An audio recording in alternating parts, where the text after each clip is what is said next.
umushikiranganji yarafashe ingingo umushikiranganji twaramwishuye par rapport yuko situation imeze igikuru nuko yemera yuko umugambwe ufise inzego reka rero dukore ata amategeko y'igihugu duhonyanze hanyuma ibindi navyo bizodadanuka mu minsi iri imbere ndavyizera hanyuma tugengwa n'amategeko ayahe tugengwa n'amategeko y'umugambwe CNL tukagengwa n'amategeko y'igihugu nivyo niyo nyishu noguha hanyuma wavuze ngo igenwa namaze kucishu igenwa ko ryabaye twisunze uko twabipfunditse mu ikoraniro kaminuza y'itariki 12 z'ukwezi kwa gatatu ivyo navyo uko twabipfunditse bose baravyemeye uyu munsi rero nibagire kwihindukiza mu ijambo twarabipfunditse mu ikoraniro kaminuza twizora kubigendera kuza kuvyubahiriza nta kindi numva no kwishura mwene data uko niko biri umugambwe kutunganijwe wisunga amategeko yawo kwisunga n'amategeko y'igihugu hari kuba hari ingorane yaba hari uvuga ati burya hari injyane hari amacakubiri y'amoko ari mu mugambwe hari kuba ingorane yaba aravuga bati abo mu bumanuko barashamiranye nabo mu burengero barashamiranye n'abahehe hari kuba hari ingorane yaba mu idini kanaka bariko barashihana nabo mu idini kanaka mu mugambwe CNL aho vy'ukuri ubushikiranganje bwabwiza guca bwenterefena ivyo vyanditse mwibwirizwa rigenga imigambi ibi bindi ngo Petero sinibonye muri rujya rwego oya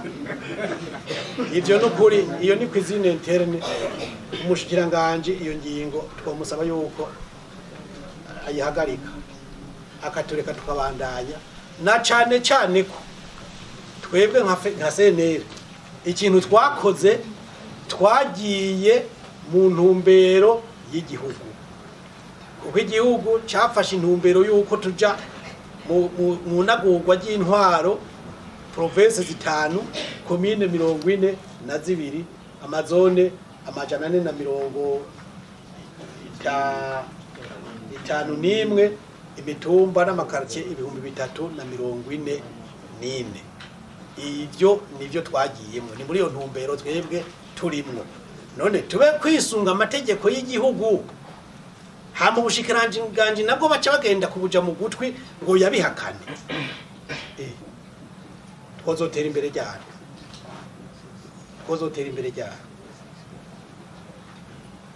igihugu kizogira province zitanu twe tugume mu province 18 kizogira commune 42 tugume mu makomine 118 hama dukorana gute niyo ntwaro aho rero nukuri mudutahure mudutegere ahasigaye umuntu yafise ikibazo mu mugambwe agitura umugambwe ntaja kumbuga mugurukana bumenyi ngo yandike bagire gute oya siko bigenda kandi mu mategeko iyo witwariye umuntu uramumenyesha ko wamwitwariye n'ivyo wamwitwariye nawe akabimenya ibyo rero bakora rero cindi kwa cindi biteye amakenga nuko niko biri yego nanje n'umwanzi wari bisanganiro amatora yegereje umugambwe usa n'uriko urajuragirika mugiye kwisanasana gute kugira ngo kumbure ingufu ziguma ari zazindi isanganiro akabazo kanje mutishuye akabazo kajanye na reconciliation mwavuga mu kwezi kwa gatatu mwaravuga yuko habayeho reconciliation mwasubije hamwe ubwabo cyagizandanya cy'urukundo byageze abakozi murakoze cyane kuri ibyo bibazo ndagira mbanze ndabahumurize mwebwe mwese umugambwe ntabwo uriko urashwanyagurika nk'uko abantu bashaka kubyibaza umugambwe ahubwo uriko uriyubaka gusumba uko byari biri imbere y'aya makoraniro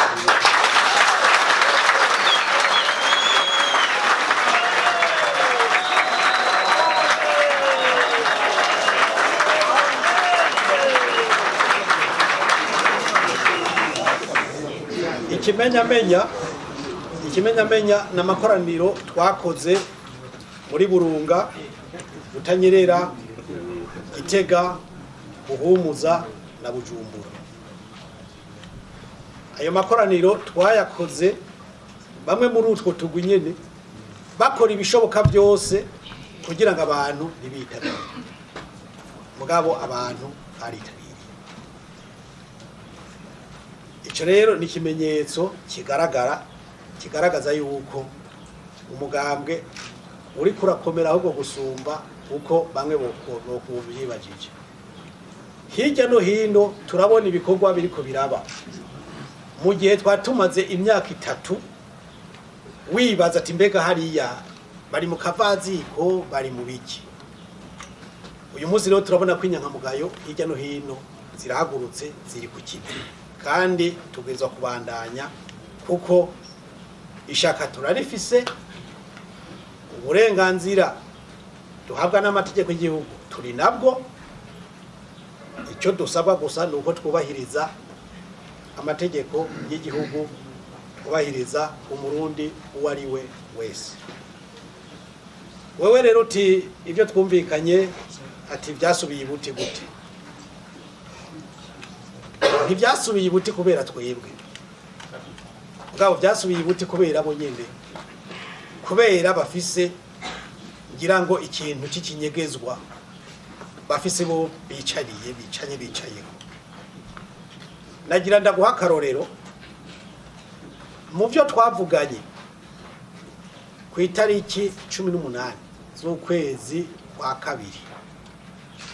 Twarumvikanye ko ibikorwa byose dukora ko twese tuba turi kumwe. Ngira ndaguhe rero akarorero kamwe gacaka kwereka neza yuko ingorane zitari wacu, mugabo ziri muri abo bantu bigo barandika ibyo bishakiye. Kame namaze kukubwira, twaratunganije ikoraniro kaminuza itariki 12 z'ukwezi kwa gatatu. Umuntu yitwa yuko ari mu biro bikuru by'umugambwe, umuntu yitwa yuko ari muri komite shingwa bikorwa by'umugambwe mu biro bikuru, ari ngahi Bujumbura ku kagagazo ntiyitabe iryo koraniro, ataca avuze atagwaye, aho akabi karihe? Kari wanje canyi kariwe?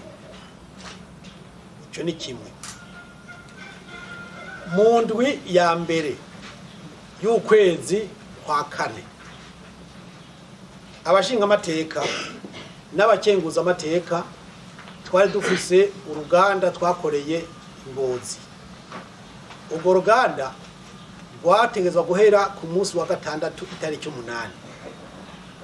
Ikirangamisi cy'ibikorwa byo mu ntara zitanu, abashinga amateka bose n'umukenguza amateka umwe dufise, abari mu biro bikuru bose, ubwo icyo kirangamisi twese twari tukizi, twari tugifise. Kugihamana ubwo ruganda twaruhejeje ku munsi wa gatanu isaha 8. Turejeje ayo masaha, igikorwa twagomba gukora Ingozi itariki 8 twagikora inyuma ya saa 6. Abo bantu bari muri kariya kagwi kiga karandika ayo kwishakiye, nta numwe yamanutse ku wa gatanu, baraye Ingozi. Bayengereye mu masaha 3:30 saa 4 baca bakoma umurongo bamanuka Bujumbura. Amatwa asumira ngo bari bagiye mu nama yabereye mu Buterere, ibyo bapfundika nibo babizi. Aha rero wumve ko ingendo nk'iyo twebwe ntikivuga ngo kuyu ariko aratwereka yuko adashaka yuko ko bitera imbere. Twebwe nicyo duhagarika gukora ibyo tubiza gukora, tubwirizwa kubandanya. Rero nimba baza ngo byapfiriye mu gatima tare kabo bantu, mugabo twe n'ubu tuvuga tuti imiryango iruguruye, nibemere bace bugufi, bemere dufatanye urugendo. nimba hari kontra baba barasinye n'abandi bantu ntabo tuzi mugabo nimba bemera yuko ari nyankamugayo ibigenze nk'inyankamugayo nibubahirize inzego z'inyankamugayo bahereye ku rwego rukuru ariyo koraniro kaminuza hanyuma ibindi byose bizogenda neza.